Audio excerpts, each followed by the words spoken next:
pattern, you have that sidebar that opens up with a generative AI prompt.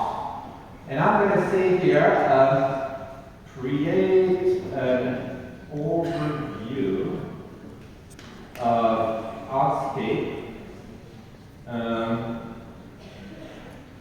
include recent news. Okay, I really want to learn about that. Account. So here you see Einstein GPT on the fly, just like you see in ChatGPT generating a description, an overview of that account. And it uses not only data from your course, but data from public models. Okay? And notice that I provided a hint to Einstein GPT that I wanted news. And here it tells me, in recent news, Artscape has announced that it's expanding to the US market. Awesome. And then it gives me intelligent prompts here. Hey, things that you may want to do. Like, for example, you see on the left that Artscape doesn't have a description. So one thing that I can do immediately is update my account description with the overview that it just generated. Okay? But it also tells me, hey, learn more. And I'm really intrigued by that expansion to the US. Remember, I'm a salesperson, so I want to make money here. So I'm going to click learn more. And when I click learn more, it's going to say, okay, so here are the contacts that are involved in that expansion to the US. And again, that was generated on the fly by Einstein GPT using a mix of public models and Salesforce models.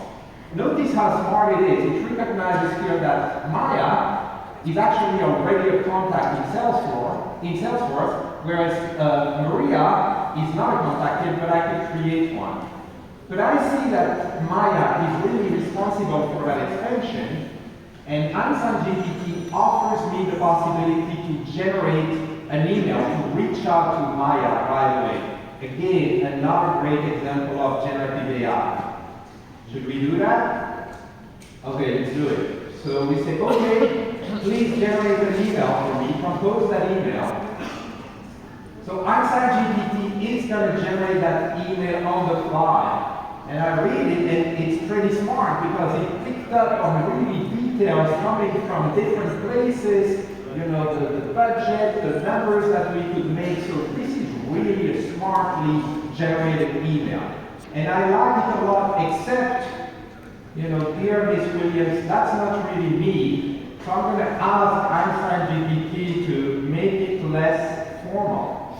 Right? And Einstein GPT always remembers the context, and it's ready to rewrite that email in a less formal way.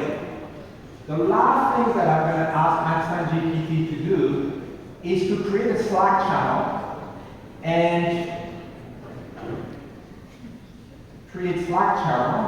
invite Maya to it. It's hard to type and talk at the same time. Create Slack channel and add invite.